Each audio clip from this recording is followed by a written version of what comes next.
Hello, welcome to VR Roundtable, episode 128. My name is Gary, and joining me is Anthony, Steve, and Chris. We've got the full crew here today to celebrate Index Week, I suppose. We've basically what we're going to do with today's show. We have got a few little news stories to cover as well afterwards, but we're going to concentrate primarily on the Valve Index, of course. So Steve and I have picked the index up, so we can talk about that. But before we get into the index and that kind of stuff, let's go around everybody. Chris, how have you been this past week? Been doing good, yeah. As you can see, yet again in a different place with Beat Saber lighting on my face, it looks like, as Steve pointed out. But yeah, no, just doing good, moving, and not much VR this week, which sucks. So I'm jealous for all the index stuff. Excited to talk about it. Yeah. Anthony, how about you? I'm doing good. Same old, same old. Been playing some Journey of the Gods on Oculus Quest recently, and public service announcement to everybody out there: use your headphones, man. It is such a difference. I played like the first level of Journey of the Gods with no headphones. I'm like, and then I started using my headphones and I cranked the volume up, and the sound quality, it just brings you into the world. Sound is such an underappreciated aspect, and good headphones are just a total game changer. Absolutely, and we can get into that a little bit more as well with the index. But Steve, what about you? What have you been up to this past week? Well, Index, when it comes to VR, was busy earlier in the week, and mostly because I know I wanted to carve out some Index time later in the week, so I didn't play anything new. I wasn't even focused on VR really until Thursday, when I thought I might get an Index, but mine didn't come till Friday. And then once I got it, all VR related time has been Index and nothing but Index. Yeah. Okay, so we'll get into that. Just a quick mention at the end of the show, we are going to have a little bit of an announcement, so you might want to stay tuned for that at the end of the show, just to make you aware before you close out. But let's get into the index discussion now. So I received mine. I went on VR 365 with Anthony was it yesterday, wasn't it? No, Friday. Yeah, it was on Friday. Just talking about some initial impressions with the Valve Index. There's a lot to get into with this headset. But overall, I mean, I'm not gonna bury the lead. I'm basically gonna say at the moment that this is, without a doubt, unequivocally the best VR experience that I've had so far. And there's plenty of caveats to get into as we talk about this. But overall, I will say that, barring price and barring everything else, this is unequivocally the best VR experience I've had overall. But there's a lot to talk about with that. Steve, because I've not heard a lot of your impressions on this so far, but why don't you just go through like your initial reactions? I suppose that's where we should start with this stuff. Well, so, I have tried, I like to say I've tried every major VR headset. I've not tried them all. I'm not like Voodoo DE, where I have 40 headsets behind me and on my shelf here. But I have tried and sold many of them. The Odyssey Plus, the Dell, PlayStation VR 5, Pimax, Index, Quest Go. I feel like I'm a pretty seasoned VR veteran at this point. So the Index, I think, is a very, very, very good headset. It is.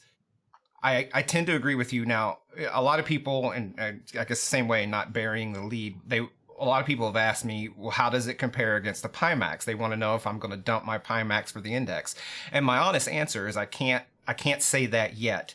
I will say that I sort of want to, though, because the Index, it's like a BMW or a Lexus. Like it oozes quality just about everywhere. The attention to detail, the design element, like everything, they've thought it through, and they've tried to make the best product that they can make, and that shows. It's very kind of the opposite of the Pimax when it comes to design and aspect like that. But I'm not sure, so we'll get more into that as we talk about details later. But my initial impression was this is a very, very good VR experience, very high end compared to everything else available on the market, at least in the consumer range. I'll hold reservations at things like the X-Tile or the Star VR, or maybe in another league. But so far, this is a very good unit. Very pleased with it. Yeah, so maybe we should start by just going through some of the main points that people are going to be interested in with this headset. So we've got obvious things like resolution, the optics, the field of view, and that kind of stuff. So for me, like the resolution was one of the first things that hit me. And coming from the Rift S, it's not like it was a night and day difference coming from the Rift S or anything close to that. It was actually very close to the Rift S in terms of clarity and that kind of stuff. But I did feel like when you encompass the quite a big field of view difference between the Rift S and the Index, when you take all of that into account and the clarity itself with the lenses, it just that was one of the first things that hit me. I suppose it comes down to just how the field of view is when you look in the Rift S and you go from a CV1 to a Rift S, in the field of view, it just feels like a little bit, like it's very slightly either equal or very slightly smaller. And when you go from that to the Index, and yet you've got this greater clarity overall when you go to that as well, I think that's the big difference. And that's why when I immediately put the headset on, I felt like the clarity was beyond what more or less I expected, but it's not night and day. If you go from the Rift S to this, I think that the clarity is more or less on par, slightly better with the Index. What do you think, Steve? I agree. I think, well, first of all, Anthony and Chris, guys, jump in. It'd be very easy for me and Gary to get caught in a volley back and forth, but clarity, resolution, all of that is very close to the Rift S, the Index, and the Pimax 5K. This is all LCD RGB screens. They all have a PPD on paper, pretty close. So you're not going to see huge differences. Now, I will say, compared to the Index or compared to the Pimax, I think the Index has a better sort of quality to the colors. More so, and it's very hard to compare it to the Rift S because I thought the Rift S was, of the three, the highest clarity. But that's also because the fauve is so small. I was able to super sample the wazoo out of the Rift S. I have not spent as much time super sampling to the same degree on the Index because I want to try the higher frame rate. So that really becomes a function of how much time I've had this week. And I've used it for I don't know, somewhere 6, 7, 8 hours. So like I've spent some time with it, but it's not quite the same as I've spent 100 hours with it and have really been able to slice up all these points. But just overall, I agree with your point. The resolution and the clarity of the image is all sort of in key. Rift S, Pimax 5K, Index, all in the same neighborhood of each other. Yeah, I'm really curious about the refresh rates because that's kind of been the most hyped up thing, and that's something I can't even like visualize the difference that would make. So is it really that big a difference, or is it actually not that noticeable? Like, what have you guys seen from using it this weekend?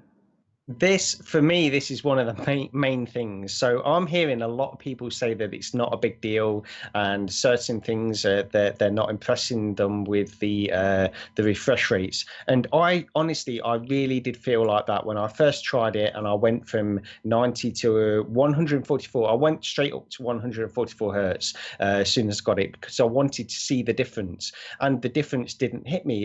It just didn't, and I felt like it was more or less the same, but when you go back now, what I did, because I was watching MRTV Sebastian stream yesterday, and he was talking about how he didn't think it was that big a deal either. But I went into Space Park Trainer yesterday, and I went from 80 hertz and then ramped it right up to 144 hertz, and the difference is there. I struggled to see how anybody couldn't see the difference. Not immediately, perhaps, but when you move the gun in Space Park Training in front of you and you're ducking and you're weaving and this kind of stuff, there's something about it where it does hit you in those circumstances. Now, there's not many games that I can run on my machine, which is a 1080 Ti, that can actually sort of maintain 144 hertz. So I've sort of settled on 120 hertz, and I find that to be a pretty good experience in a lot of stuff anyway.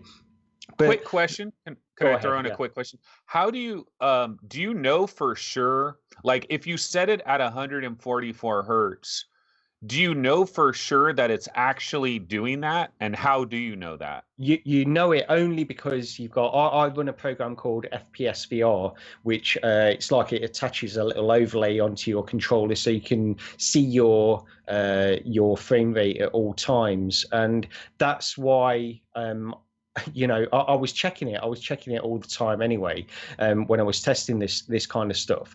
But I suppose fundamentally, it's not night and day. That's the thing. It's not a night and day difference. If you're running a game at 80 hertz on the Rift S and then you go up to 144 hertz on the Index, a lot of people probably won't have like a big wow moment with that. And I don't think that is going to be the case.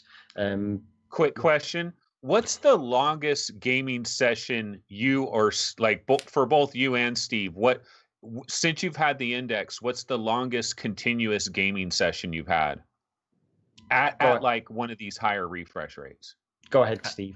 I don't know. You'd have to define gaming session. I have not played any one game for more than 15, 20 minutes. I'm bouncing in and I have been in the headset for the most part, hour and a half, 2 hours. Pretty relatively continually, taking it off to adjust something or something like that. But I've played when I got it on Friday. I mean, I was with it pretty consistently throughout the day, but I've bounced around on the refresh rate. I've done some super sampling, backing the refresh rate off. I'll just kind of echo what Gary has said. The refresh rate, I think Norm from Tested maybe over exaggerated when he said. I feel like I have this additional, like I've drank Mountain Dew or I've had caffeine and I feel extra present. I don't feel that with these increased frame rates. It is smoother. It is different. And I would say it is better. No question about it, but it's not like I see resolution and super sampling more than I pick up on the frame rates. So we have even with the 2080 Ti, my 2080 Ti is on water, never gets out of about 60 degrees Celsius, fully loaded. And I have limited resources even with that. So I'm sort of in a position where I have to choose super sampling and frame rate to a degree. And I'm leaning right now, again, caveat with only having it for a weekend, but I'm leaning more towards the clarity of super sampling than I am the increased frame rates. But it is there. It is noticeable. It felt, I noticed it a lot on Elite Dangerous for some reason. Like you don't feel it in the same games consistently. Like the benefits doesn't feel the same. And I will say, I use Revive and playing Lucky's Tale. I had it 144 hertz and with super sampling, and my rig was able to do it. But Lucky, his animations weren't 144 hertz, and it's very clear that Playful Corp, when they made the game, they never thought it would be running beyond 90 hertz. So some games are going to have a sort of, I don't want to say compatibility. I would imagine we can run every game at 144 hertz without issue, but that doesn't mean all the character animations and everything within what you're seeing in the game will support 144 hertz, and you won't see the frame rate ghosting that I could clearly see with Lucky. Was a very good example of that. Anybody with an Index that wants to try one obvious example of it, Lucky's Tale is a good one.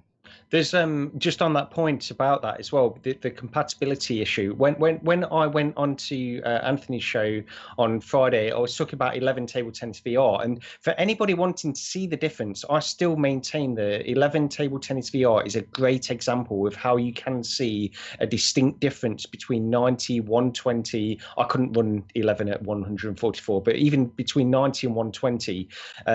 But there is compatibility issues with that, and didn't notice it because I was just going in there and testing and sort of and hitting a ping pong ball.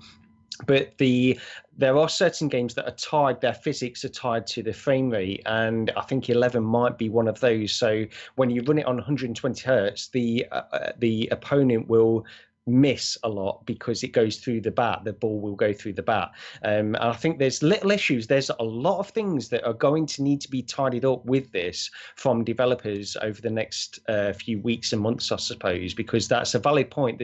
There's a few little things that I've seen from various places about that.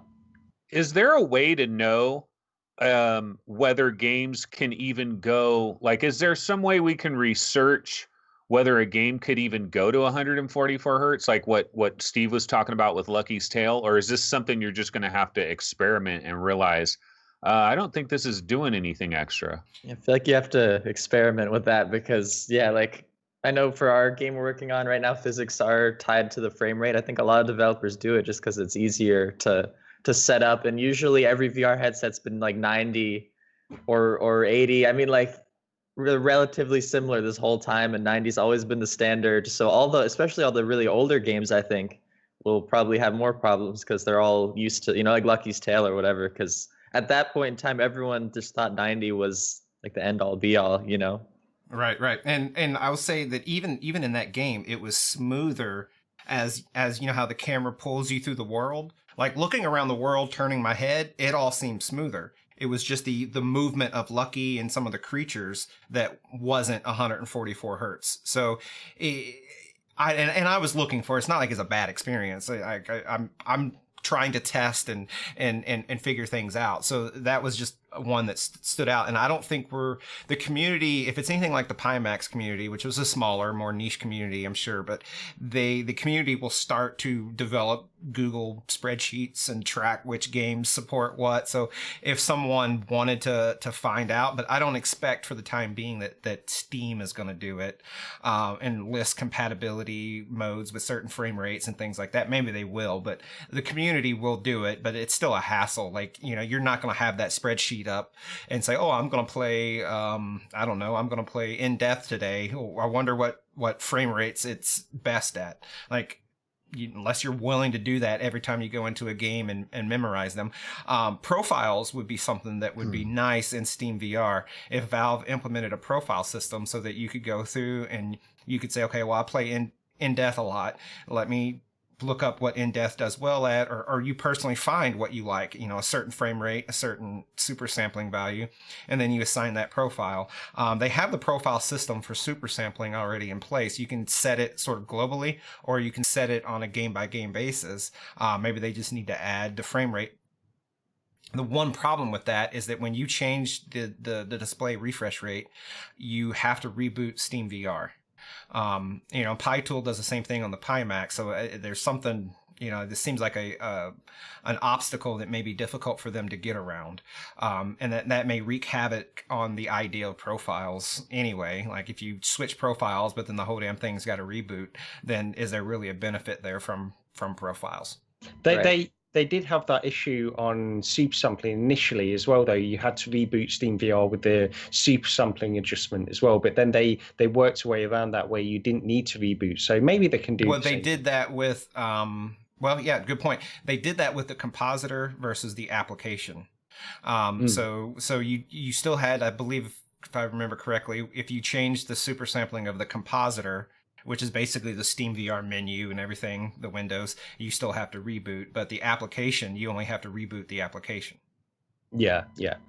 Okay, so, I think one of the main points that a lot of people will want to hear about, based on some impressions that came out a few weeks before the index was released, was to do with sort of God raising glare. And this is one of the main points that we should probably hit on with this. So Ben Lang at Road to VR, he was talking about how initially he was talking about sort of God rays glare in more universal way when he had his initial impressions with the Valve Index, and he was saying that the glare and the God rays is worse in the Valve Index than certain other headsets, or at least on par with them. But then he sort of clarified that in an article a couple of weeks later, where he was saying there is a differentiating factor between God rays and glare. These are two separate things. And I think that's a good way of looking at this. So God rays, in my mind, are when you've got white text on a black background, you've got these distinct rays that come off from the text and expand outwards towards your eyes. And they are things that you experience on something like a CV1. Whereas glare is something that probably, it's almost like when I was talking to Fluke Roger about Elite Dangerous, it's almost like a swim of light. It's like a movement of light over the lenses, which is far less distracting to me, but it's still there. And I suppose if I was to give one major criticism of the Valve Index, the glare is incredibly bad. It's among the worst I've seen in any headset. But when I use the headset in practice on certain games, and I'll get onto Elite Dangerous actually, because I want to get into that a little bit more detail. When I use it in practice, it's just not distracting in the same way that God rays are on the CV1.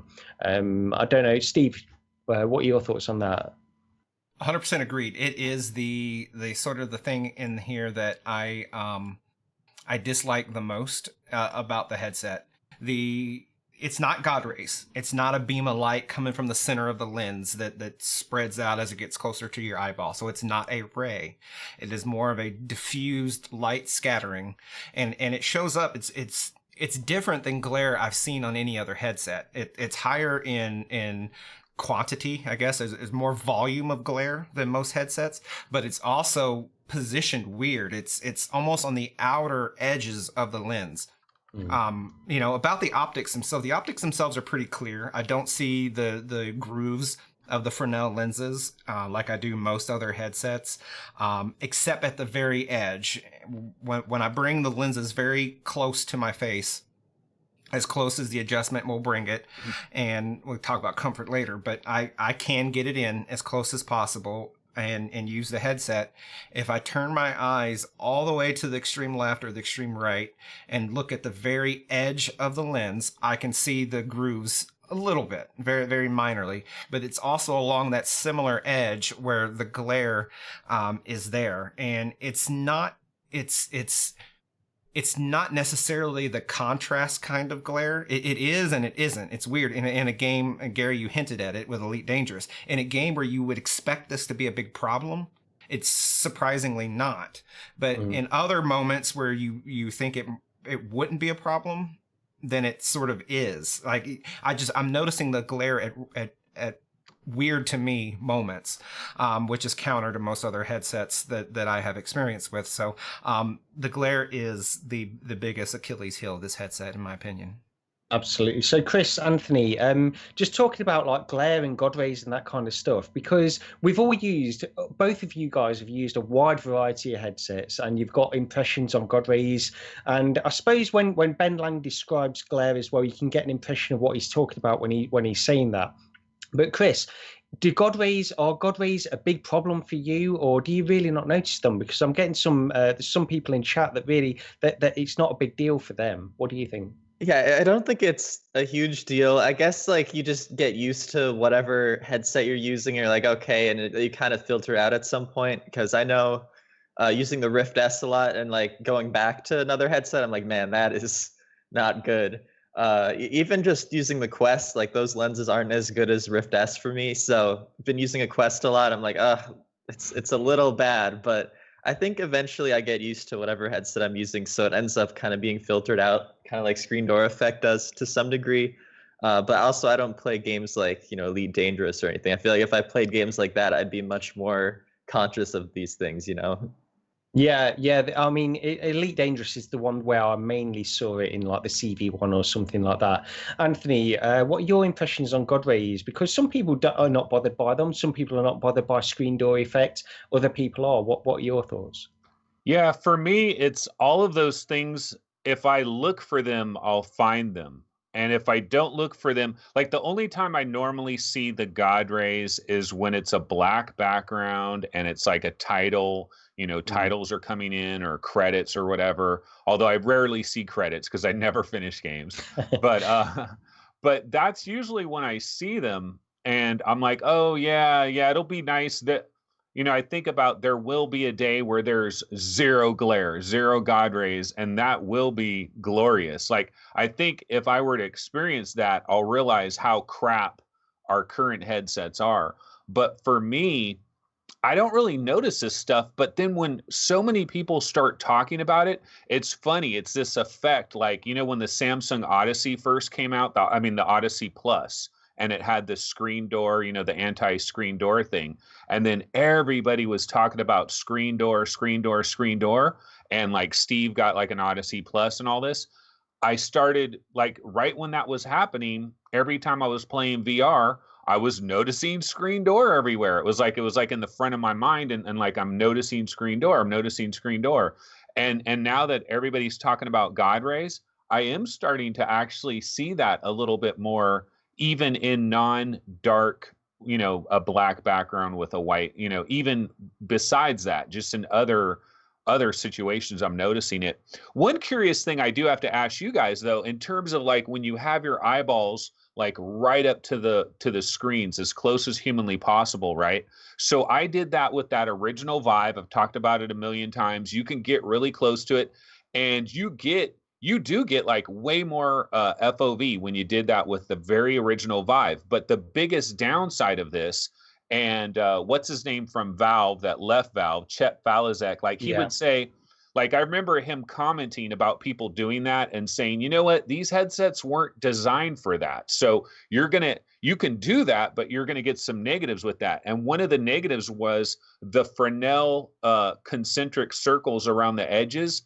Like, the glare would catch on those circles and make it that much more noticeable. And when you had your eyeballs so close to the screen and you're already out there at the edge anyway, I think you pick up that glare. That was the one downside of doing that.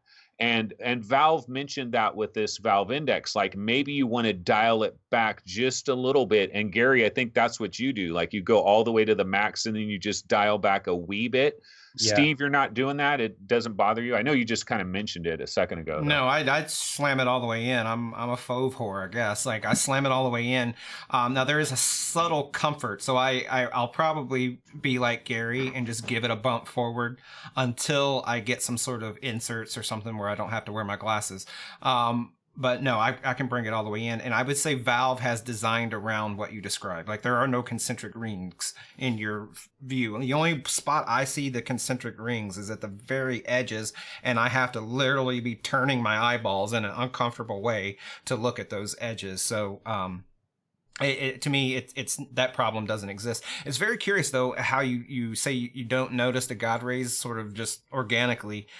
When you go from PlayStation VR, which is free of God rays, into your CV1, like isn't the lack of cloudiness like immediately obvious? As soon as I got PlayStation VR back in October of 16, God rays and glare became an immediate like focal point. Like every time I got into PC VR, I was like, these God rays and glare are driving me crazy.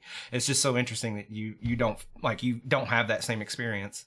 Yeah, I don't know, man. For some, like we all have certain things that like we dial in on, and I guess God rays and glare is like, I mean, it's there, I'm aware of it, but I kind of forget about it very quickly. Yeah, I have a question for Gary and Steve. Based on just kind of everything we've talked about so far, the screens, the lenses, all that. If you're someone like me who has like a 980, or let's say, you have something even like a 1080 Ti where you can't run 120 hertz, you say you can only run 80 hertz or something, just based on the headset itself, would you say the headset is like a big enough upgrade that you would recommend getting it over like a Rift S, like just headset we're talking about so far? You know what I mean? If you can only run it at those bare bones settings, is that screen and lens combo that impressive? Go ahead, Steve. I'll let you take this.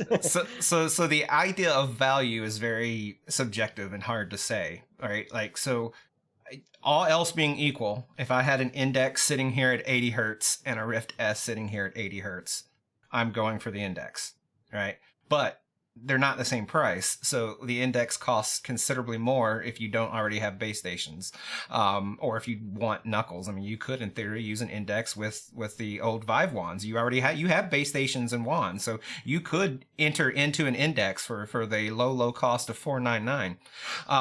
But so yes, all else being equal, I would definitely Index every time. But it's just a matter of, is that extra cost worth it to you? $499 to you is very different than $499 to me.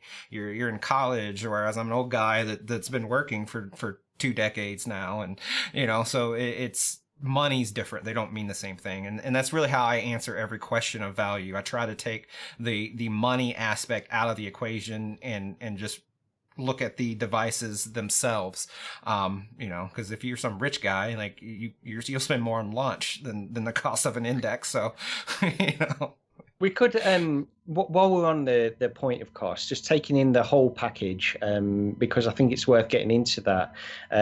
So, like the Rift S, the complete package of the Rift S is basically $600 cheaper than the complete package of the Valve Index, and yeah. What Steve was sort of going into there, let's just get into that a little bit more, because when you look at this, again, I'll go back to what I said at the beginning of the episode, where like unequivocally, this is the best VR experience I've had with the Valve Index. But you need to probably, I mean, if there was some place you could go and try this headset before you buy it, and then take into account all of these little features, which is incrementally better than the Rift S, and then put a value on them, then maybe that will give you some kind of clue. Like, is the increase in field of view worth $50, $100? Is the audio, the built-in audio, worth $50 or $100 more than the Rift S? And once you get to that point, I will maintain that I mean, personally, I don't regret buying the Index, and I will take the Index for the cost in my personal situation over the Rift S. That's not to say that the Rift S is like a bad VR headset, or that people that want to get that headset for the lack of friction and the ease of use of that headset is still a valid point, and I will appreciate that. But if you are a premium user, and this, look, let's not pretend, Valve are aiming this headset at premium users that want to get the best possible VR experience, and if you are within that category, I will maintain that this is worth that difference in price. But all of these little things. Can I ask you a question about this? So, like, you paid $1,000. Well, did you buy the full bundle? I don't remember what you did. Okay. Yeah. I did, okay. Yeah. So you paid $1,000. You got the full bundle, and the idea is now you've got it. You like it. It feels good. For the most part, you feel like it's going to be your daily driver going forward. This is going to be the headset you're going to roll with. And you feel like that $1,000 investment, which is considerable, you feel like it's worth it. But my big question for you is, how many years do you think you're going to get out of this? Are you even going to get 1 year out of this? Because headsets are going to continue to come. That there's going to be another head, like it always happens, right? Yeah. Samsung, I mean, people are talking about, Samsung might have some product coming up later this year. Other headsets now, like MRTV, he was talking about the Reverb, and Reverb's got issues, but there's eventually going to be a 2160 headset that does everything right, and then that's going to be, is that maybe the difference maker? I'm just curious what you think. Like you spend $1,000, you think, okay, yeah, this is a crazy amount of money, but it's going to cover me for 2 solid years. But what if it doesn't cover you for 2 solid years? That's a really good point to bring up, and I won't lie, it's crossed my mind a few times since using the Index. But when you're in this part where you're paying out for PC parts, you pay for a GPU. The GPU is out of date within a year or a year and a half or something like that, and it's. I think it's more of a testament to the fact that VR is such a rapidly progressing piece of technology that I like that. I like that these things are progressing so quickly and we've got new stuff to try. But yeah, it's a concern. I don't expect the Valve Index to be the premium VR experience as I consider it now in maybe a year or a year and a half. I don't expect that to be the case. I come from a different train of mind where I almost look at all of these as rentals. Like nothing is permanent. You don't have to keep the index till the end of time. And at what point you decide you want to jump into something else, you can recoup some of that cost by selling the index. It'll be worth something, if you do sell it in a year, it'll be worth something on the open market. If you wait 5 years, it may not be worth $50 then, but you would have gotten 5 years of use out of it. So the usage to cost ratio is usually plays out pretty well there. And then I'll say, it is $1,000 to get into this package. If you don't have the infrastructure at all. I only paid $750 for the headset and the controller, so my cost was a little lower because I already had paid for my base stations on a earlier investment. But the cost of the headset itself is actually pretty damn good and fair, I think. Like, you're getting a lot more at $499 than the Rift S at $399 plus the touch controllers. I think it's got a lot more high quality in the unit. Like the Rift S, like all the adjustments, they don't lock in place. Whereas the Index, everything snaps and clicks and locks. Like, so when I'm swinging my head around, the facial interface isn't, adjusting itself further away from my face like it would do in the Rift S. And the band on the back, I think we talked about this last week, Gary, one of your reasons for getting rid of the Rift S. And, so there, those things in there, the high cost is coming from Valve keeping the base stations expensive for really they don't have to, they're choosing to. And the controllers at $279 US, these controllers are overpriced. They're the repeat. They're better than Vive wands, and we stomach it because a lot of people don't like the Vive wands, but they're just as overpriced. There's not that much damn technology in these Knuckles controllers to be $140 per controller. If you take the high cost of the base stations and controllers out of the equation, then the Index becomes far more reasonably priced product. Valve is just choosing to make money on it now.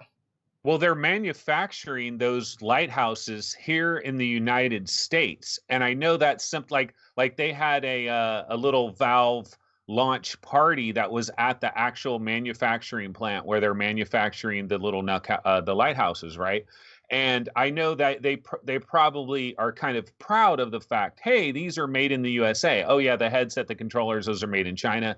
Now, if the lighthouses were made in China as well, maybe a little bit cheaper there. Well, so here's the deal though. They when they did base stations 2.0, they reduced the cost. They cut one motor out of every lighthouse. So you had a reduction in cost. The device is more simple.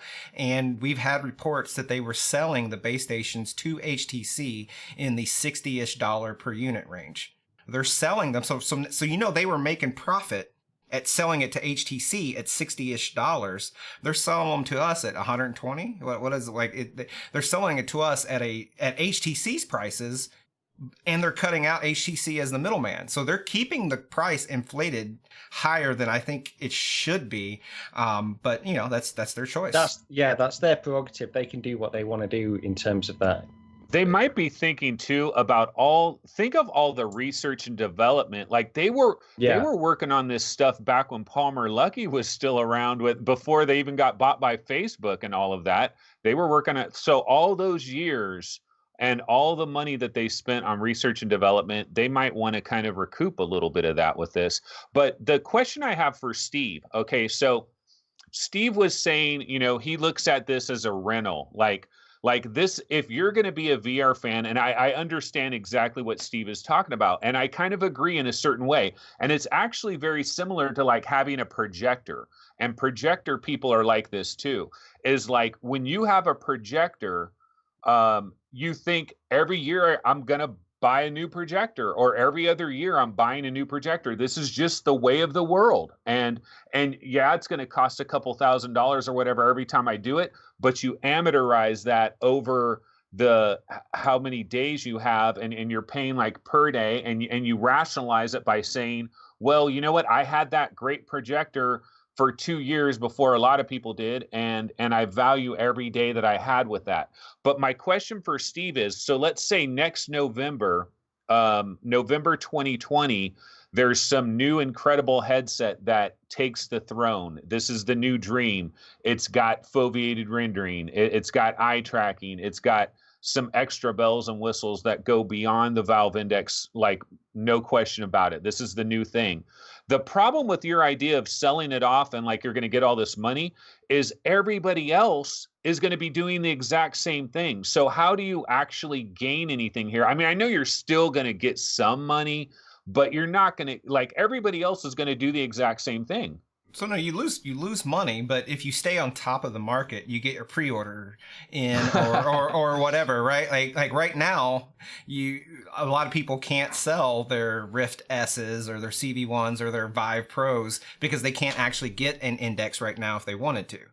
And so there's that is usually gives you a window but you have to really pay attention to the market. You have to stay diligent. You have to know when pre-orders are going live and be there, the minute they go live and all that stuff, which is when I'm playing this sort of game, I do. But either way, it's almost like leasing a car. I'm losing money, right? I'm not going to, if I sell this Valve Index in 6 months, I am not going to get the $499 that I paid for the headset. I might get $299. I may get $350. So I'm going to take a loss, but that loss carries over and I get to try more things. It's not the most fiscally wise way to do it, but it's certainly much cheaper than saying I'm going to buy a headset and then when something new comes along, I'm going to buy another headset and then just stick the Index on the shelf and not use it. And that's why I always say my Pimax, I'm going to decide between the Index and the Pimax, and the one I don't decide is going for sale. I'm not going to let it sit here in my IKEA cubby and just burn the value of dollars. I'm not going to be like Chris did with his Vive. He doesn't use his Vive, but he never sold the thing, and now it's not worth hardly anything. It's worth nothing. Wait, quick question though. Wouldn't it be cool if somebody created some type of business idea, right, where you're paying $75 every single month, but you can, a reverb's now I got the reverb. Now I'm sending the reverb back and I'm getting this and then, a brand new headset. Like, what if there was like a headset club, like, the freaking Shavers Club or something? You're paying like $100 a month and but as soon as the brand new headset comes out, it's almost like GameFly, but then everybody wants that brand new headset right away. You got to wait a little longer. That's essentially how this works out. Yeah. I think let's probably move on. Gary, you want to get into audio? Yeah, we can do. Yeah, just very quickly before we get onto that, I want to bring Chris back into the discussion very quickly, just on the value proposition, because we did go into that a while. But just from your point of view, Chris, like, do you think, like, all of these little incremental differences, just looking at it from the outside because you've not tried the Index yet, did you see this as being like a $600 more for the full package, a $600 more worthwhile purchase over the Rift S? Because these incremental differences are incremental, but they are differences nevertheless. What do you think? Yeah, I mean, I think like you guys were saying, if you just look at it on a headset basis, like, okay, the touch controllers were probably like $100. So let's say this is like $200 more than Rift S headset only. I think that's pretty worth it for the audio, which we're going to probably get to, and these little incremental improvements there. I could easily see how that would add up to $499. So that actually is pretty interesting to me in that way. But like Steve said, I really think that the lighthouses are really overpriced.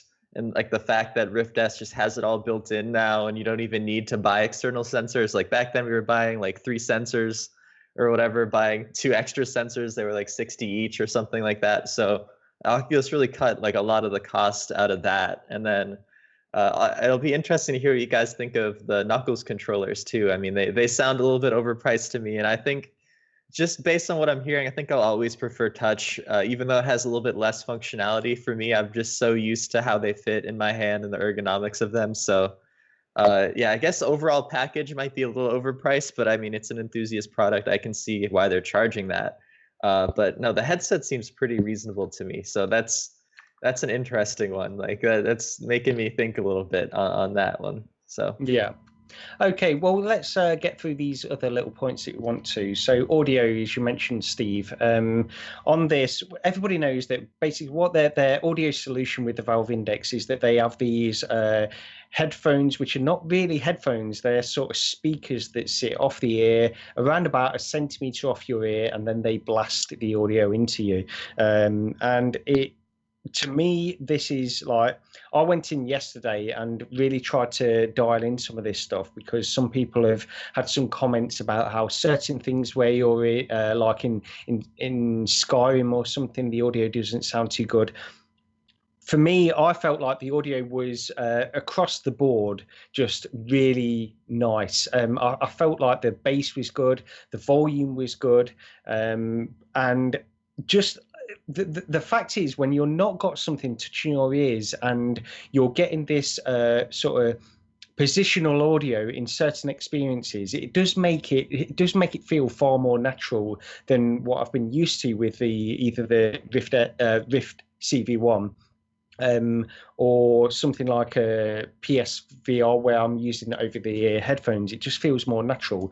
The audio is probably one of the best aspects of this headset, in my opinion, and there's not really a lot to say other than I feel like it's the best in class, really. Steve, what are your thoughts? I agree. I think the audio solution is pretty fantastic. There is something I would like to change about it, and that I would like it to have headroom to be a little louder. So not every game, not every use case is the volume going to be mixed in a studio where they set the reference to 0 dB just perfectly. So I'm finding on a lot of titles, I have the volume at 100%. I'd rather the thing go louder and then me be able to set the volume to 80% to get to a volume that I like. So I think it needs more headroom, because I'm pretty much keeping them pegged at 100% full volume, which wasn't the case for me on the CV1 and on my Mantis headphones that I have on the PlayStation VR. So, but the solution itself, so setting volume aside, the solution itself, they sound really good, and it is, I don't want to say the word game changer, but it's taking it to the next step by not having something make contact with your ears. That is really, really cool. And it, literally, it does keep you cooler, but it changes. So like when you're hearing music or whatever, it's what it sounds good, it's okay. But there are moments where, I guess with it being off of your ear and not through a headphone, that it does a little something different with the positional audio. It's not a constant. You can't just jump into a game and get this sensation at will. But there have been moments in some titles where I'll hear just something sort of flutter by, or maybe it's someone speaking out of the left corner, and the positional cue just seems more positional. It's very difficult to describe, but for some reason the 360 aspect of audio seems to be enhanced by this solution somehow, some way. It doesn't make sense. Still two speakers pointed at your ears, and one not making contact doesn't seem like somehow it could improve something, but they have. And I think it's a really good solution and one of the standout features of this headset. Oh, okay, I was gonna say that's super crazy to hear, because like I hate what Oculus is doing with the audio. They're just kind of making it go off the deep end. There's no good audio anymore. That's why I put in the Vive Deluxe audio strap on the Quest, and like, to me that was like a giant step up, because I've been used to Rift S and Quest for like several weeks in a row where the audio is pretty garbage. I mean, especially Rift S, terrible. So I mean, I'm really glad that someone still cares about audio. I thought Oculus was that one for so long. They were always like, they have this big audio SDK that does spatialization and like reverb and all this amazing things, but you can't even hear half the stuff on the Rift S now. So it's stupid. But I'm glad Valve is still focusing on that. I think that's like one of the most important things. Yeah, and I'm lucky. I have 2 air conditioners, central air units in my house. I'm up here on the top floor, and I have a dedicated air conditioner on this floor. So my room stays summer, winter, whatever. I can keep it locked at 72-ish degrees is where I use it. So comfort. I don't have the summer VR problems that a lot of people have. I'm lucky. But I can imagine for the people that do, that this off the ear audio is even a better benefit than it is to me, because I feel less, I don't want to say claustrophobic, but it's just less stuff touching me, and that's good. Yeah. One question I have is like, so take a game, for example, like Apex Construct. And in the game of Apex Construct, the developers did a great job, in my opinion, with the audio of giving it this kind of like movie soundtrack, kind of a score, especially with the bass where it's like, like it makes these certain like boom, like if I mean I'm using Sennheisers, right? They're pretty. I mean these aren't like super expensive Sennheisers, but they're pretty freaking solid. My question is, with those off the ear speakers like that, can you still get that doom doom? I don't know. I feel like that would be hard to get. It's probably not going to be as good as your Sennheisers are in terms of that bass response, but it is more bassy than you would think looking at it. And when you touch them, you're playing, I don't know, something like Electronauts, something with music. If you touch them, you can feel the vibrations. These are, they're more akin to a small speaker driver than a headphone driver. And I guess it's essentially one of the key differences. So you feel more motion, more displacement of air when they're moving. But I don't think they're going to fully replicate the bass response of your Sennheisers. They vibrate a lot when you're using them. That's the thing. And I will say, yeah, possibly you won't get quite so much of bass. I agree with Steve with that. But I've had zero problems with this. I mean, if this is the best audio gets in VR, I think I'm sort of okay with that to a certain extent. Yep. I'm sure you guys haven't tested the mic, but have you heard how good the mic is? Oh my God. We have tested it. Oh, we have, yeah. Me and Gary played, ironically, in 3 years of doing VR Roundtable. We have never, we always say we're not online multiplayer people, and good Lord, do we mean it, because we have never played a game online together until this week. Me and Gary played a match of Final Assault with our indexes. And just cutting in there, Steve, we don't need to go into the details. We don't need to go into who won or who lost, because winning and losing doesn't matter, does it? I agree. It didn't matter much when I beat you. So, but when we started we did the voice call in Steam, and so I didn't see him. We weren't actually in the game yet, and it was just hearing each other. And when he's like, "Hey, Steve, how you doing? How's it getting on?" there in his British accent, I was like, "Gary, are you using your nice mic that we do the podcast with?" He goes, No, I'm using the Index," and I was floored at how clear it was. And then he had the same feelings about on the other end, and the mic is. If I was doing Let's Plays and stuff, I would feel like I don't need, a lot of people will buy the wireless lavalier mics and clip them to their shirts and stuff. None of this is needed. The Index mic is so damn good that you don't need anything else. Like, you could do this podcast and it would come across pretty well with just the Index alone. And that's genius by Valve to do that, because think of all the YouTubers that are going to be like they're going to prefer the Index just from like doing a Let's Play just for that reason alone, because it just eliminates one. Because like there's people using Rift S's that literally have a wireless mod mic attached to it because the Rift S mic is just kind of lame. Yeah, I heard that the Rift S mic sucks, and that's so bad because the CV1 mic was also that same probably level. Maybe the Index is even better than the Index is really way other level beyond CV1. Wow. And you're right, CV1 was way beyond the craptacular thing that's in the Vive and the Vive Pro. Yeah. Index is so far beyond it. Like, it's Yeti quality. Like, man, it's real good. You guys are selling me on this thing more and more. Okay, well, let's get on to the controllers, because these are the other big aspect of the Valve Index, the Knuckles controllers. This is something that we've all been waiting for a long time. These have been such a long time coming, and when I first got them, I felt like, I mean, overall, we can talk about build quality a little bit with this, but overall, the build quality of everything that you get with the Index package is really nice, and you can feel that. I want to get onto something with the Index controllers to do with the thumbstick that has been sort of kicking off lately, and we'll get onto that in a moment. But overall, the Index controllers, they fit really nice into your hands, but I will say that my initial reactions to them weren't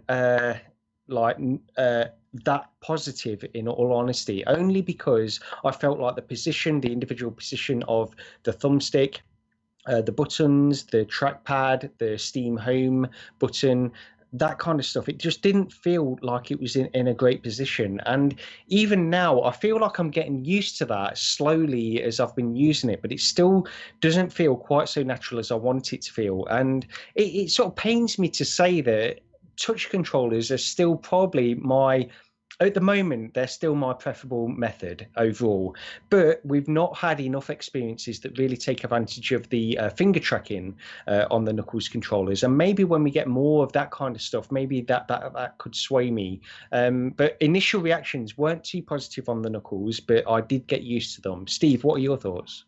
My initial reactions were they kick the living snot out of the Vive wands for me. Like, I can't stand the Vive wands. I've not hidden behind that fact. So they're a big upgrade. That I also like the CV1 touch controllers better. Now, someone hearing me, they may say, well, Steve, you've had your index and you've only played it for a few hours versus, more than a year or however long you were using the CV1 as a dedicated PC VR headset. That's true. However, I will say when I got CV1 and I put my hands into the touch controllers the first time, that it melted. It was done deal, perfect, no complaints from the very first minute of using the touch controllers. Whereas with the Knuckles controllers, it feels a little off. They're good. They're not bad. I don't hate them. In fact, they're my second favorite controller on the market now. In fact, I may like them more than the Rift S touch controllers. It's specifically the CV1 touch controllers that are better. The Rift S ones are different in the Quest. There's something off about those, and I don't know if it's just the lack of a spot for your thumb to rest on. But I feel like with the Knuckles, I feel like we're dealing with a case of Valve being stubborn. And if they seem to want this damn touchpad at any and all cost, and by having this touchpad there, you're having to spread the buttons and the thumbstick out to make room for the touchpad. So when you strap it on, the knuckle controller, and I'm trying to do it, I'm showing in the camera feed, your sort of your natural resting spot is over the touchpad. So when you want to use a thumbstick, you got to go over here. And now my thumb is canted some. And then likewise, when I want to use the buttons feel more comfortable because we always reach for the buttons a little bit. So I think I would have much preferred them to put the thumbstick right here. And this controller would be way, way, way, way better for me. And if they insist on having a touchpad, then put the damn touchpad over here. It's weird stubbornness. And I know some people really prefer touchpads over thumbsticks, but you're in the minority. The idea that Valve wouldn't cater to the majority is just a little bit of stubbornness. So I think they could be better. That they're good. Now there's also an issue being reported on Reddit, and I can confirm it and even show it here. But the left thumbstick, when you push up, let's say you're walking in Skyrim, you cannot click it down. Like, I can't click this in. If I let it slide down a little bit, then I can click it. And it's you can still play your game, so it's not like it's 100% non-functional. But if there's a certain action in a game where you need to click down, let's say it's to make your character run, then you're not going to be able to do it while holding forward. And you'll have to find a controller binding issue or something to get around that issue. I think Valve is aware of it. They've responded to some emails and they've been posted to Reddit and such. So this may become a warranty issue that maybe people like me, Gary, anybody else that has this problems, maybe have to do an RMA of some sort with our controllers. I would hope they would send us new controllers first so that we don't go without. But we'll have to see how this all plays out. But it's definitely a broken issue. The right controller, I can click it in while holding forward, but it feels different. It doesn't, like, even then there's some resistance to it. So this is a design, either a design issue or a manufacturing issue. Here's the thing, Steve. If you try to, on the right controller, if you try to go left or right and then try and click it in, you won't be able to do that. That's the weird thing. So on the left controller, you can go up and down and not click it in. On the right controller, you can't. Okay, you're right. It's really weird. So I was trying to figure, I couldn't get myself to turn in Fallout the correct way. Now, I haven't spent a ton of time looking for bindings, and I just chalked it up to a Bethesda issue, but it may be the fact that I couldn't use this the correct way. So that is something to be concerned about. Anybody that's got an index already, it seems like everybody has this problem. I don't know if it's 100%, but it seems like a lot of people have this problem. How could it slip past their quality control if this is like just a standard thing that everybody is recognizing? I don't know. Don't know. Okay. There's no good answer there. My question, okay, Gary, if you're Valve and everybody's complaining about this issue, right? And then you're like, okay, we got a lot of complaints about this. Let's test it out. And they test it with every final index controller they got, and it's confirmed. Every single one has this exact problem. So they know we've got a manufacturing problem with this. This is a real problem here. What do? Do they immediately, so they've already sent out, I don't know, 10,000 indexes, or, you know, who knows how many they had in the first wave, right? Those are already out. Now do they like, stop the presses, you know, no more indexes are going out. So all of us that are waiting in the second, third, fourth waves, we are boned like a mofo because, oh man, I don't even want to think about this. What are they going to do? Yeah, it's bad. I mean, it's bad. I mean, what can they do? They have to replace the controllers, I suppose, and sort of delay. I suppose the next wave could be delayed. If they want to take that kind of action, then they can do that. I think it's a shame because there's a lot I like about the controllers, but there's a lot I don't like too. And when these problems come out, and they're coming out just a couple of days after the release of the index, they're noticeable. People are already noticing these problems. I do want to get onto finger tracking as well, Steve. So one of the things that I had a little bit of glitching when I first tried the index controllers, and the finger tracking wasn't working too well. I went onto Reddit and saw that somebody had posted where if you place them on your hands, get them all set, and then turn them on and calibrate them that way, you get much better finger tracking. And that turns out to be true, at least in my case. Have you had any problems with the finger tracking implementation? Yeah, so it isn't as great as I thought it was going to be. So I did the Aperture Hand Lab thing that Cloudhead did. The Cloudhead's portion of it was great. Like, they developed a really cool little experience. It's like 5-10 minutes long. It's not anything vast, but you know, all along coming up into the release of these Knuckles controllers, we heard about how awesome the finger tracking is, and you can flip someone the bird, or you can do the rock out and all that, and you can. But for me, even when I turn them on, I've tried it both ways, turning them on while holding them, turning them on not holding them, and it works, but it's kind of sticky. Like, if I want to put up my middle finger, like, my finger goes like halfway up sometimes, and I have to sit and fiddle with it to get it to fully extend. And I'm having a hard time finding where this is going to be like this huge implemented and utilized advantage over just a simple grip mechanic. Like, the functionality's there, and you know, to be fair with the CV1, it had the capacitive and it could do certain things with fingers, but none of that was really leveraged. Even in all the exclusive Oculus funded titles, that functionality wasn't really fully leveraged, and I don't think we're going to see the Knuckles controllers leveraged in some grand way. Will there be a game or so, maybe Valve's games, if and when they see the light of day, will leverage that, but I don't think that it's going to be this huge game-changing factor. You know, even if it does work right. Like, for me, it's not a flawless. I always complain about immersion and what breaks immersion for me. We've talked about it in the past few weeks on a few episodes, and what breaks immersion for me is when something makes me forget that I'm in a game. And if I'm sitting here trying to, you know, do this with my fingers, trying to, you know, get a pointer out so I can push a button, to me, that's going to piss me off. And like, I'm going to get like that's immersion breaking. And I don't know that that's not what's going to happen here. So do you guys think that I know maybe Steve is probably this way. Would you prefer if the Knuckles just had like a classic grip button, like the touch controllers, or something like that? Would you rather that than the finger tracking at this point? Does it seem more like, you know, something that's not going to be used too much? You'd rather have that consistency?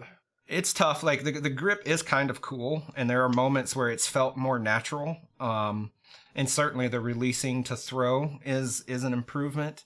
But I don't know. I think the game, we have to give it more time, and the smoke has to settle, or the dust has to settle a little bit, because like playing Final Assault, like I couldn't move around the map as fluidly as I could even using the Vive wand. And that is, but that game hasn't been updated for Knuckles. So it's like I can't hold that against Knuckles when there hasn't been a software update for it yet. So to truly know the answer to that question, we need more time. Yeah. He still beat me anyway, even in spite of that. But the thing as well, like so we can probably, well, actually, we'll get into Revive in a moment. Well, actually, let's talk about Revive now. Well, no, we skipped over Fauve. It's a very important thing. Yeah, that's skipped over. Yeah, go ahead. Gary, you go ahead and queue up your thoughts on it, and then I'll come in afterwards. So, yeah, field of view was one of the things that hit me immediately. And when I was on Anthony's show on Friday, I was saying that maybe because when I first tried the Pimax, it wasn't something that blew me away, the wide field of view. I could see it, of course, but it didn't blow me away. And then it only hit me when I went back to the Rift and saw the difference then. And it made me more appreciative of the field of view, I think. So when I put the index on initially, that was one of the big things. I felt like the field of view was at least equal to the Pimax small setting, but I'm not too sure about that now. And Steve's got some thoughts on that as well, I know. But the field of view for me is a nice upgrade. It's not going to blow you away. It's not going to, again, it's not a night and day difference. So many of these things that we talk about are not night and day differences, but they're a nice little upgrade. They're a nice incremental thing, which going back, I don't want to do without. I don't want to go back to the Rift style field of view. So, I think the field of view on the index is good and everything is clear. That's the biggest thing as well. So going back to clarity overall, that you've got this nice wide field of view, the nice tall field of view, the vertical field of view is increased as well, but there's no distortion. There's very little visual artifacts with that as well. And that's, zero distortion. There is zero distortion on this headset at all. But yeah, I was impressed with the field of view. What do you think, Steve?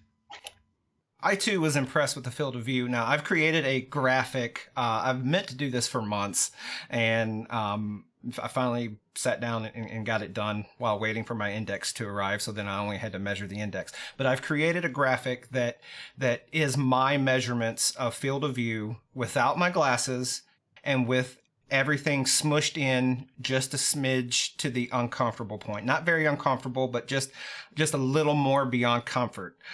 So I'm going to show a field of view comparison. Also, all IPDs for the headsets that had an IPD adjustment were set for 64 millimeters to make it the same as the Rift S. I think a lot of people will be surprised at this field of view comparison. How I did it was I used the Real Virtual. There's two ways of getting it. There's a Steam Workshop, and then there's a standalone downloadable version of this environment. And then you go in there and you can, using your touchpad or your thumbstick, you can move objects to just outside of your field of view, and then you can record the degrees of field of view. And you do the same thing horizontal and vertical. But I've always felt just having a horizontal and a vertical number doesn't tell the full story. You sort of need to see the shape of your viewport. So what I did was I got into the tilt brush and I drew the shape, and then I had my wife kind of copy that shape down onto a piece of paper so that I could create the shape. Now, it's not a flawless execution, and it's not going to be perfect, but it's the best thing that I've seen out there for sort of conveying the field of view differences here. So I have that queued up to go. So we're going to start here with the Rift S field of view. I measure, it's too small for me to see, horizontal of 86 and a vertical of 90. And then with the index coming in, a horizontal of 108 and a vertical of approximately 104. Then Pimax small. And you can see here that the index is still quite a bit away from Pimax small. And then I'm bringing in the Pimax medium, and then here in a couple seconds, the Pimax large. The one thing I will say is the I've always say, when I've gone back to the Rift, or another headset, the Odyssey, after using the Pimax, I've always described it as toilet paper roll vision. And a lot of other people use the same thing, so I'm not unique in that sense. I will say that when I go into the Index, I don't get that toilet paper roll vision. And I think it's the vertical field of view that is the game changer, not so much about the horizontal. As you look at the Pimax Faux, you'll see that as it goes further horizontal, the verticality drops off. So you get this kind of rounded curve aspect to it. With the Index, it's full vertical pretty much over the full fauve. Even though here it looks like a circle, it's really two overlap circles. Whereas the Rift S is a more traditional circle there. So this is the best that I could come up to convey.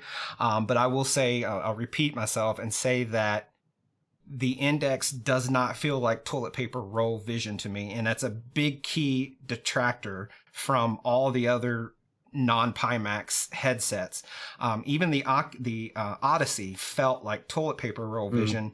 And I think it's due to the shape and to me, the lowered verticality of the fauve.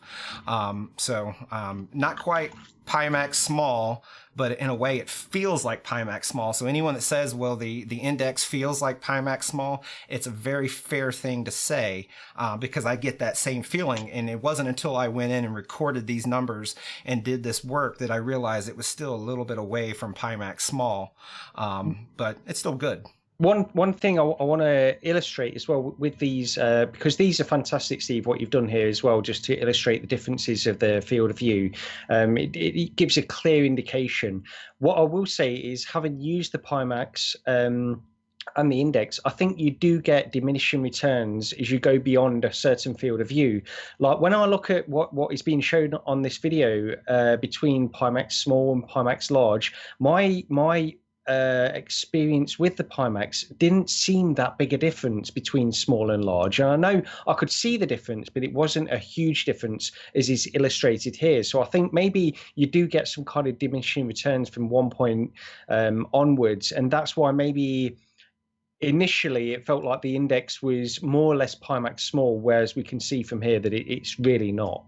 What I think is, so the Index and everything is still in your immediate, not your focused fovea, but it's in your sort of your immediate field of view. I can focus here. I can count the number of fingers I have up. When I move out here, I still see my fingers. I still see motion. I still see contrast, but I can't count my fingers right now. I mean, I know how many I'm holding up because I'm holding them up, but like, I can't see them and focus on them. So the gains that you get in this space are on paper and mathematically the same. 10 degrees is 10 degrees, but the impact to the user, 10 degrees in this space is much more impactful. So it is like the diminishing returns, although mathematically it's not a diminishing return. But I thought this was a big deal because it is, fauve has become very important to me after having the Pimax. And, I was shocked at these results because when I first tried my Index, I was like, whoa, this is Pimax small. I'm happy. Let's go. And then when I measured it, I'm like, no, it's not. It was surprising. So, I learned that the verticality and the shape of the fauve can do just as much as when someone writes down how many degrees horizontal. Like that doesn't tell the whole story. And we need to now, when we think of headsets and we look at specs and measurements, we need to think and understand what the total fauve shape is and how that manifests to the end user. Yeah. I wanted to read a comment in chat real quick. Okay, so Geiger Mass came in and had some real negative things to say about his Valve Index experience so far.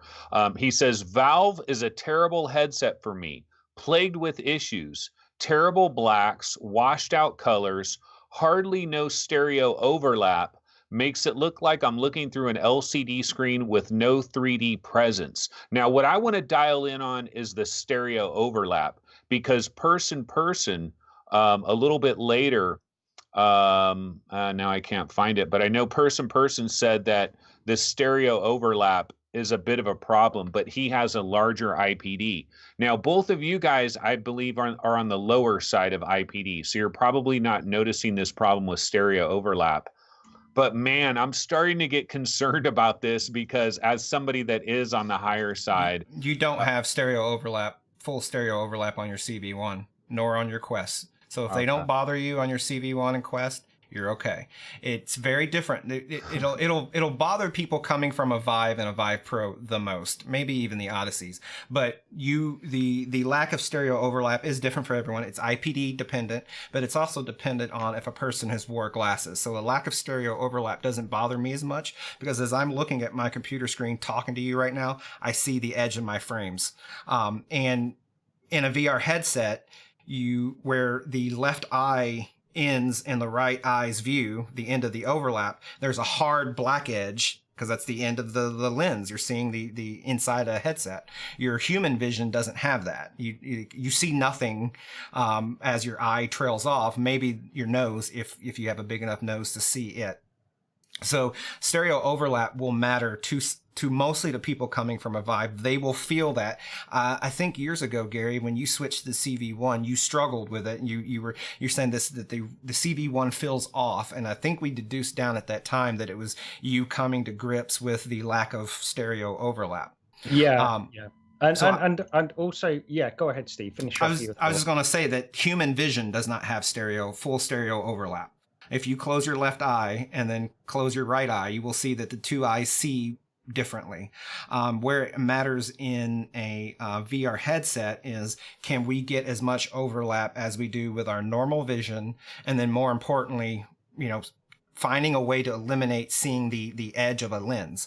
The Pimax is the worst at stereo overlap. And I think it might be a lot of people's problems when I don't want to put words in anyone's mouth. When they say they have distortion issues or edge issues, I almost wonder if it's the lack of stereo overlap, because at a high IPD, the Pimax has very low percentage of stereo overlap. I think it's comparable to the amount of overlap on a Rift S, but as a percentage of the total view, it's very small. Well, that's the problem for people, yeah. That Pimax thing, that Pimax comparison is something that I wanted to mention as well, like the stereo overlap on the Pimax, because some things feel slightly off when I tried the Pimax, and I put that down to the stereo overlap on that, and I've got a relatively low IPD anyway. But when you look at the comparisons between the stereo overlap, so you have the Vive, and I was looking at some numbers earlier on this week about this, because I was a little bit concerned about the stereo overlap or lack thereof on the Index, because if I had that problem on the Pimax, maybe I was going to get it on the Index, and I don't.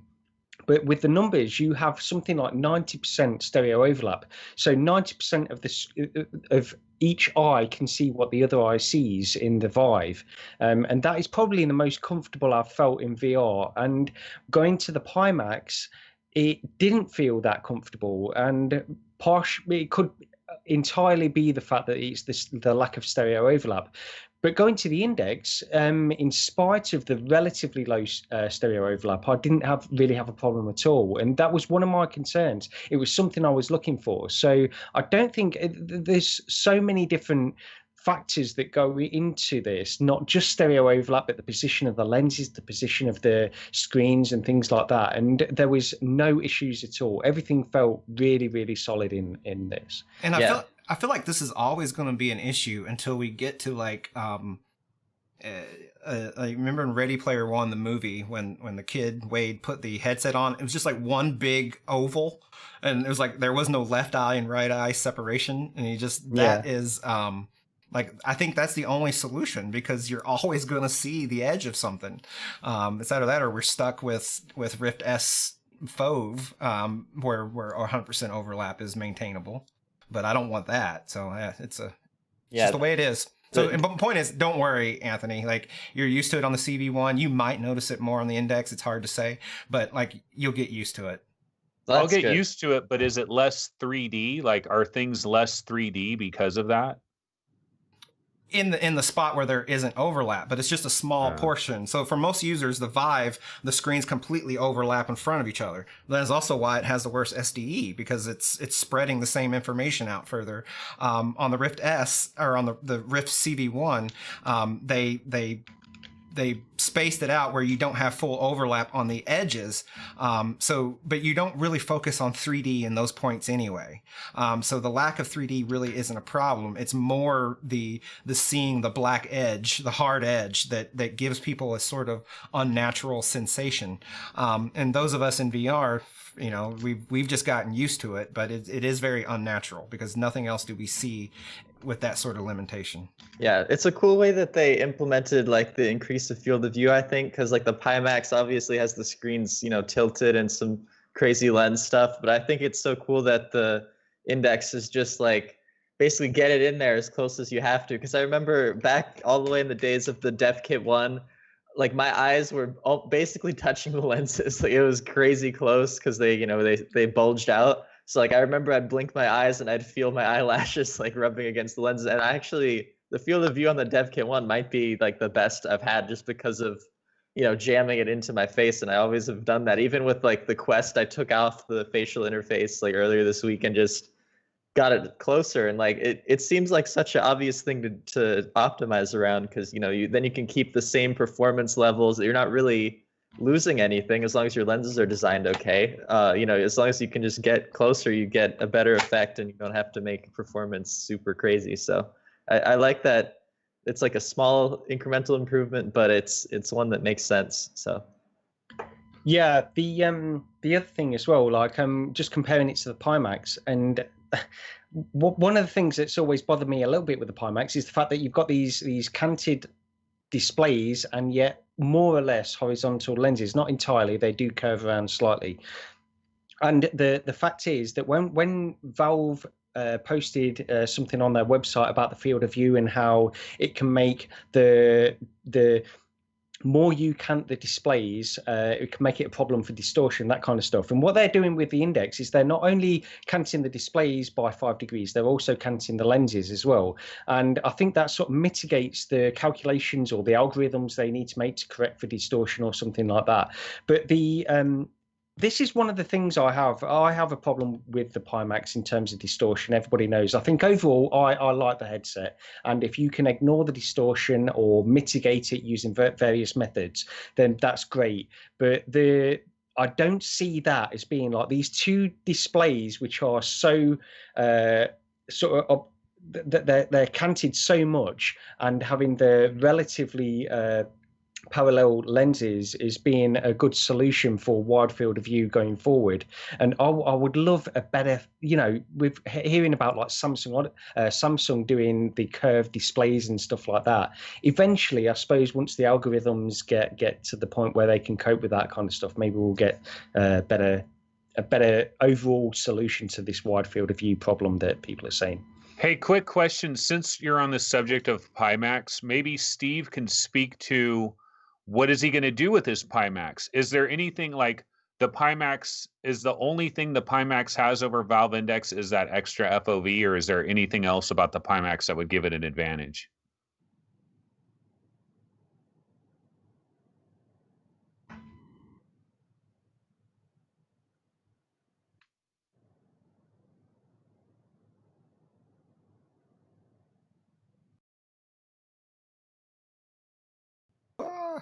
Technical problem. Sorry, I was muted. Everyone's going to tell me in a couple seconds.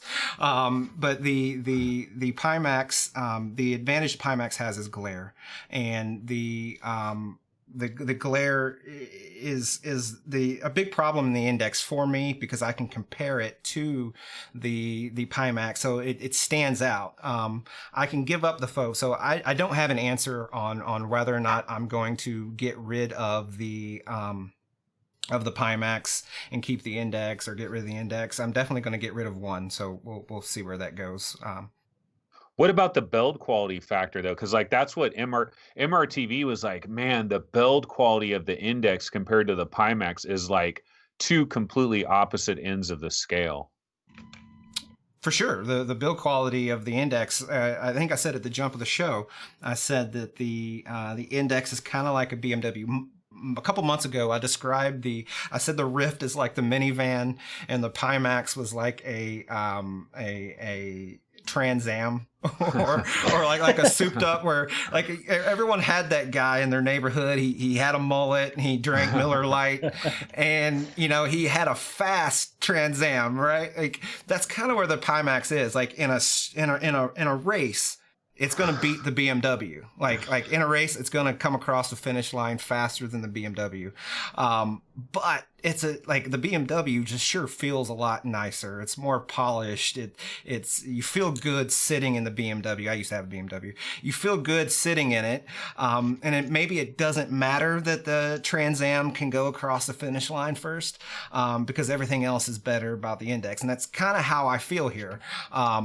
So that's just, it's hard to decide. Sometimes I'm like, I want to go fast. Speaking of comfort, I want to know, like, give me the breakdown on comfort on this thing. It has like a very, Vive Deluxe audio strap vibe to it, and like how it's like, clams to your face like that. I think that's probably the most comfortable design I've ever experienced, like that kind of, pressing of the HMD on your face. I think it takes the load off pretty well. So how is it on the Index? I guess we could.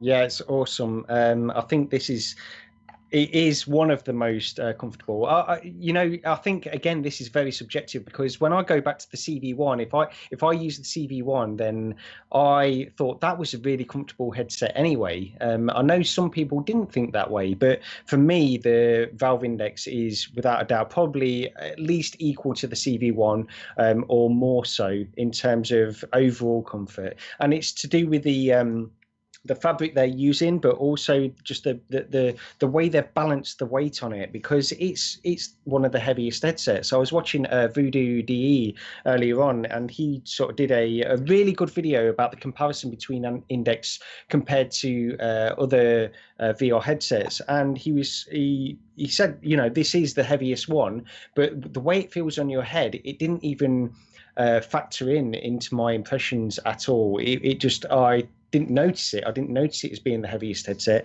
It feels comfortable. I've worn it for probably about an hour and a half in one go so far. And I had no problems with comfort at all. Yeah. Hey Gary, are you doing a ceiling thing now with your wire? Yeah, so no, only I've got those things there. So I run the wire through the extendable things. I'll show you these. I've got one somewhere. What's here? There we go. It's one of these things. Oh, okay. So I run the wire through that, and just it helps when I'm playing things like Elite Dangerous on seated experiences. So the wire can come straight down, but also I run it just over the top. But these things, I've got to say, these extendable clips that you have, they're not a great solution overall. It's not like you still feel it pulling on your head whenever you move down or something like that. They're not an overall great solution. They're not a substitute for wireless by any means, but yeah. Okay.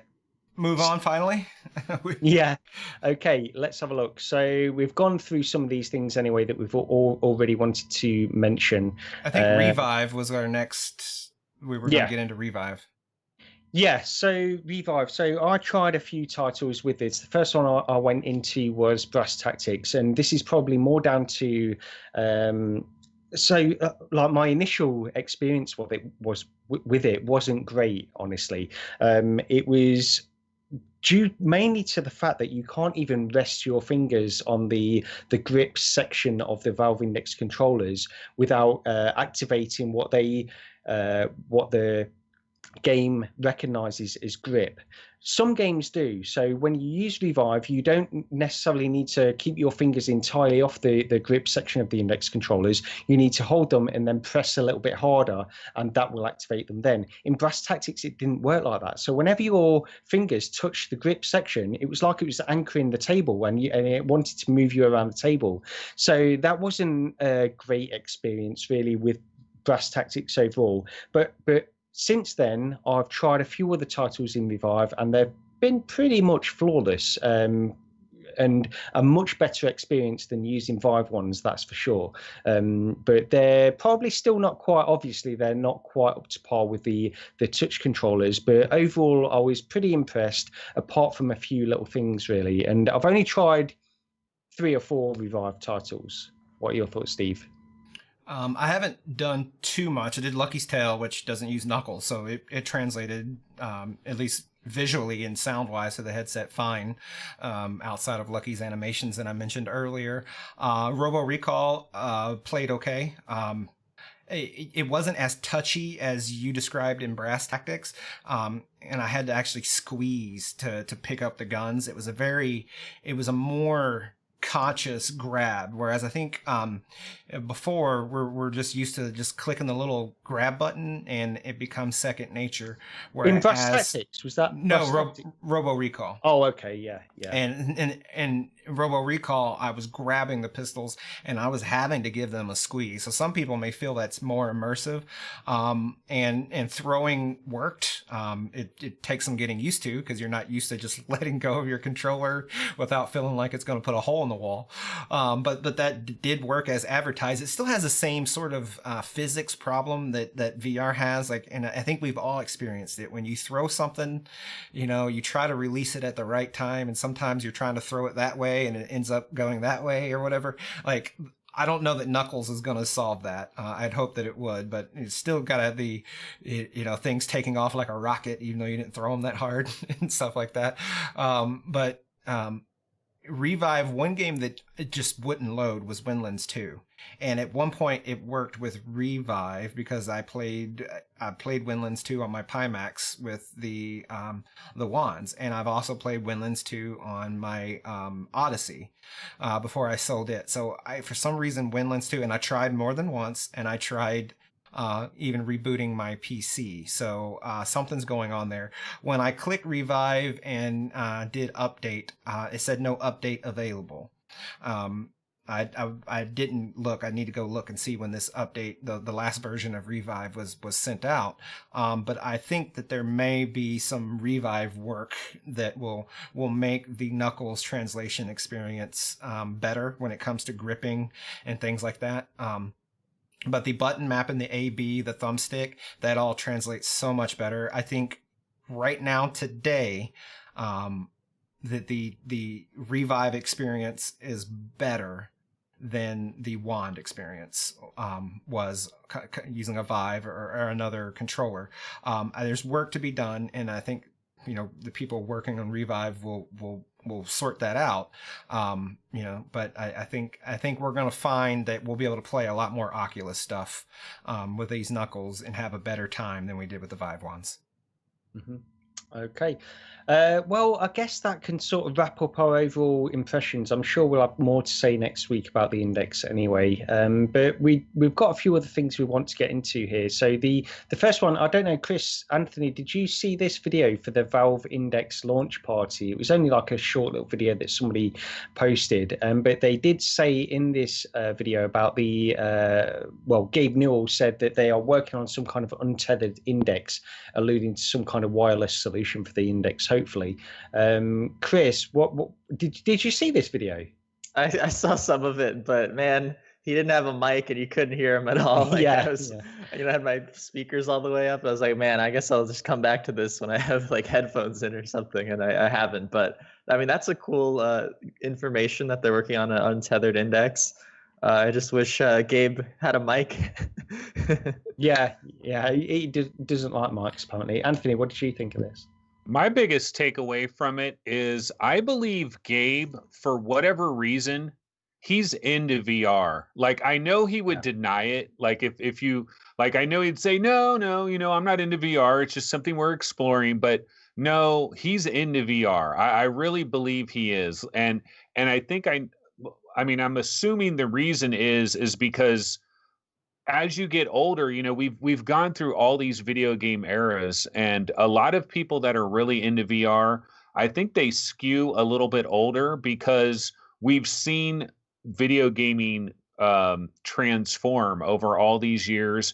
And way back in the days, we thought about virtual reality as this like far-flung futuristic dream that we would probably never see in our lifetimes. And now it's actually kind of arrived, and it's not where we want it to be, but we can see the glimpses of it. And I think older people that have seen the Atari 2600, I mean, they've been through the entire gamut of everything. I think there's an excitement about this. And I think Gabe has the excitement. So that's great to have. And it might not stay forever. And if the finances don't work out, and if they don't sell enough of these things, and when they release their games, he mentioned Artifact. Artifact made way for this game, and Artifact didn't really do anything, Gabe, as far as we know. But I'm still curious about the upcoming games they got. And it was funny.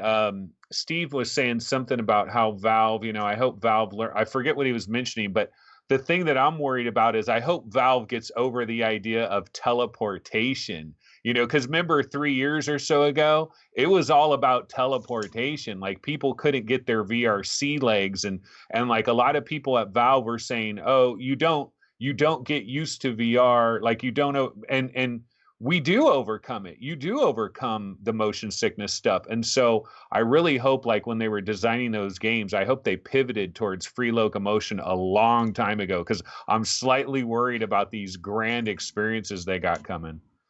Yeah, I think it was Chet Falisek who said that there's no such thing as VR legs. It's good design or bad design. Steve, what did you think? I will say the Aperture Lab thing conveniently was teleport only.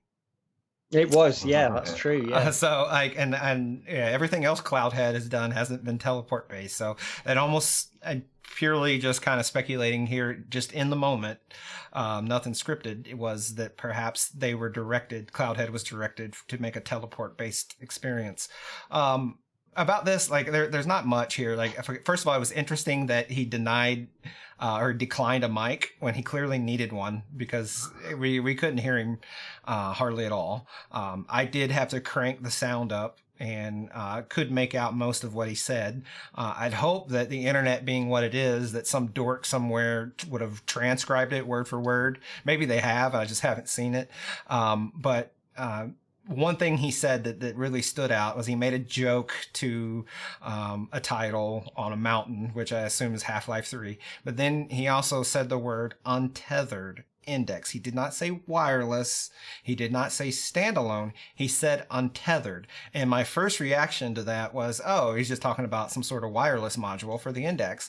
And then I think on a little more, did he somehow mean some sort of Quest standalone? And I don't know. I'm just curious. I don't think so either, but untethered is an interesting choice of word, right? So, yeah. As opposed to saying wireless. So I wonder if some people, the takeaway, I'm 99.9 to 0.01 that he means wireless, but there's a sliver that did he mean something else. But it's interesting if he does, and with it, that is a big, going back to Pimax comparison, the index having wireless capability. I want wireless again. I had it with the TP cast. So I would love this would make my decision between it and the Pimax easier if I felt that wireless wasn't some distant Valve 5 years from now roadmap, but in the more immediate future. Yeah. Okay, just before we move on from Index, just very quickly, I do want to get into some Elite Dangerous impressions, because I tried that, and it's one of the ones that I sort of alluded to it earlier about the glare and the God rays and that kind of stuff with the Index, but with Elite, just to put everybody's mind at rest, from my point of view, I had no problems with the glare in Elite. It didn't bother me anywhere close to the amount the CV1, the God rays, bothered me in that game. So I feel really like the glare and the God rays argument with this, it varies from person to person. It varies from game to game. And what, Steve, you were saying earlier about how when you see some of the glare in certain scenes, you think this is going to translate really badly to Elite. And that was my expectation going in, but it really didn't happen. So Elite in the Index is really, really good. Have you got any just final thoughts on the Index, Steve, before we move on to the other news story we've got? I can just recap. First of all, I agree. Elite was surprisingly better than I was thinking it was going to be from a glare perspective. And luckily, when I booted the game up, I was in my Diamondback Explorer, which is a ship I haven't used as much, but it's my favorite ship in VR because of the all glass panels all around, and the view was really good in the Index. So that was great. But high level takeaways: the Index is a very, very good product. It's an enthusiast aimed product. It comes at an enthusiast price tag, but I like the headset a lot. There's not that much to complain about. The two being issues with the Knuckles controllers and the glare. Both are big things. The glare being the biggest for me at this moment. But no headset's perfect. If we want a perfect headset that does all this stuff, we have to pay $5,000 or whatever it is for an X-Stall unit or something like that. So in the consumer range, I'm very pleased with the Index as a whole. Yep. Okay, well, let's get on to this final little news story that came out this past week. And this might be HTC trying to take some of the shine away from the Valve Index launch, maybe, I don't know. But they did reveal some more specs on the Vive Cosmos. And it turns out, so again, they're sort of giving away very little with this overall, but the specs that we got out were that they are having a 1440 by 1700 per eye resolution. It's still sticking to the 90 hertz refresh rate, and it's got a LCD panel using the RGB stripe. The 90 hertz refresh rate, I suppose they're sort of putting this on there and sort of saying it. We still don't really know what the Cosmos is. Is it a tethered VR headset which can be paired with a mobile phone? Is it a standalone, or can it some kind of? Is there some kind of parity between the Quest and the Cosmos or something like that? Can it be used in that way? We still don't know too many details on this. And I suppose the main thought for me is that the marketing for this and the reveal of it seems really strange. It's like they're not quite ready to reveal everything about this headset, but they feel the need to push certain information out there to just to stay, I suppose, relevant. Maybe I don't know. Chris, what are your thoughts on this? Yeah, it kind of feels like they don't know what the final design is, but they are like, okay, we're confirming we're gonna have this resolution. And like, all right, let's post it. It's probably not what actually is happening, but it's just what it feels like, seeing all this stuff. But my impressions of the resolution, everything, I think like just based on that seems really good. 90 hertz refresh rate. We're not lowering to 80, which is awesome. And then it also has 32% more pixels than Rift S. So I think that's a pretty decent upgrade. Now, with that being said, like it's not going to be worth $800 or $700. I don't think. Like maybe if it was like 500 or something, I think that would be a really big reason to get one if you're in the market for that cheaper VR headset. It seems like they're trying to make a product that is less enthusiast, more mainstream. With the cameras and everything, the inside out tracking, it just all seems to point to that direction, but HTC isn't the company that does that. So it's going to be weird to see what this price is. I think that's probably the biggest thing, because it's probably going to have an overblown price that doesn't make sense for the product. And then you might as well get an Index. Maybe that's probably what's going to happen, which would suck. But hopefully we're going to get a decent priced headset that can compete with Rift S, because really there's nothing in that price bracket. It's a good point to bring up, because HTC sort of historically have been known, at least over the last couple of years, been known for sort of targeting business to business or more sort of industrial kind of applications for their headsets. But with this one, they are definitely marketing it more to the consumers and the enthusiasts, I suppose. Anthony, with this headset, does it excite you? Is there anything with these specs that are being revealed that excites you overall? No, if anything, all the excitement got let out of the room. The balloon basically got popped. I mean, for me, it was all about 2160 by 2160. I'm still very much excited to try a headset that has that kind of resolution. But the problem is they're all Windows mixed reality headsets, and they all have the crappy controllers. They all have Windows Mixed Reality version 1.0. And so all of that seems like it's a non-starter. Like you're just not going to, it's the trade-offs are too much there. And the hope with Vive Cosmos was, okay, we get a 2160 headset and they actually have halfway decent controllers, and they have these extra cameras. So maybe the inside out will actually be a little bit better. And then now we find out about this like bizarre resolution with 100 extra line. Like, where did they even get these screens? It's kind of bizarro world. But yeah, I mean, my question would be actually for you guys. My question is there any hidden thing about this headset that could make it exciting for you, like eye tracking? I mean, I don't know what it could have that could change it for me. Steve, what are your thoughts on that question? I don't know what it would take to get me interested in one. I maybe if they do something really cool with some sort of standalone capability tethered to a phone, that would make it stand out. And then price, it's possible that this could be a better experience than the Rift S, but that's only valid if it's close-ish to the Rift S in price. If it's $8.99 for the thing, then you're going to compare it more to the Index, and I have a hard time believing it's going to be a better experience than the Index. So it looks like it could be caught in the middle, like with no identity on either end. Like, I like the Index better than the Rift S, but the Rift S at least has an identity as being the economical headset and being subsidized by Oculus and all that. That is its identity. Whereas the Cosmos looks like it might be caught in between, maybe with bad sides of both ends. Like, it has the limitations similar to the Rift S.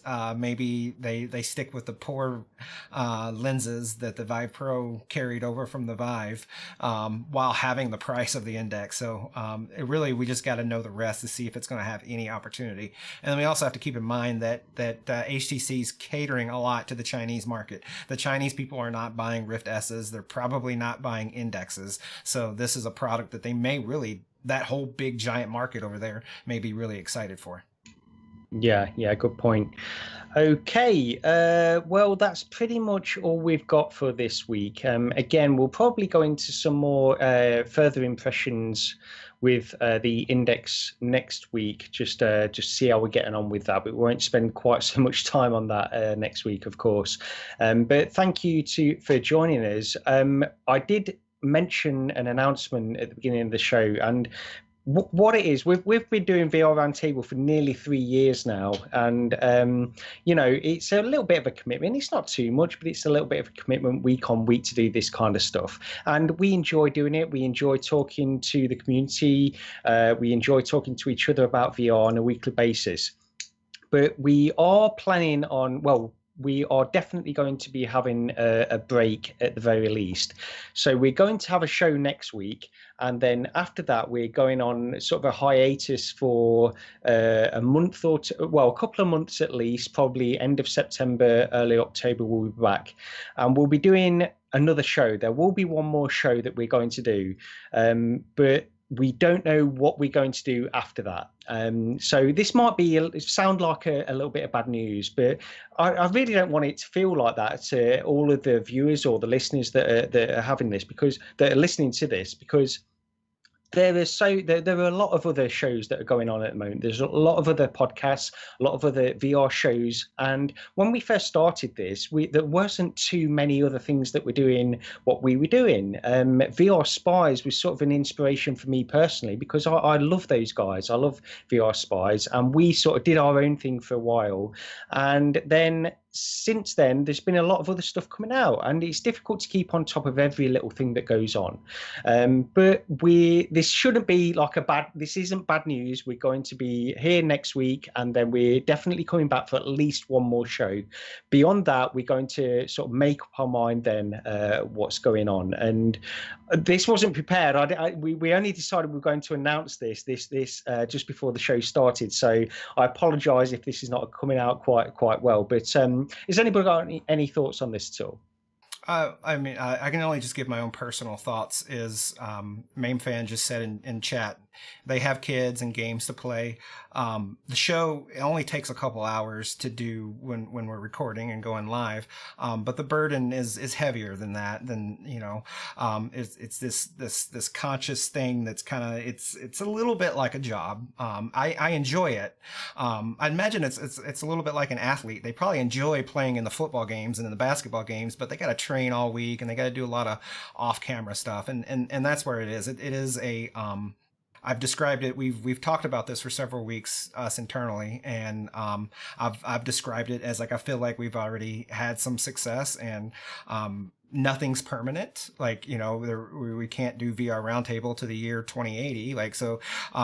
Defining just sort of what we want to do. So we decided as a team here that we're going to take a long hiatus and just kind of see where we stand. We'll come back. We're promising you 2 more shows. We're going to do a show next week, and then we're going to do a show when we come back, the 4 of us. So nothing's going to change. But at that point, we may decide to bring on more people.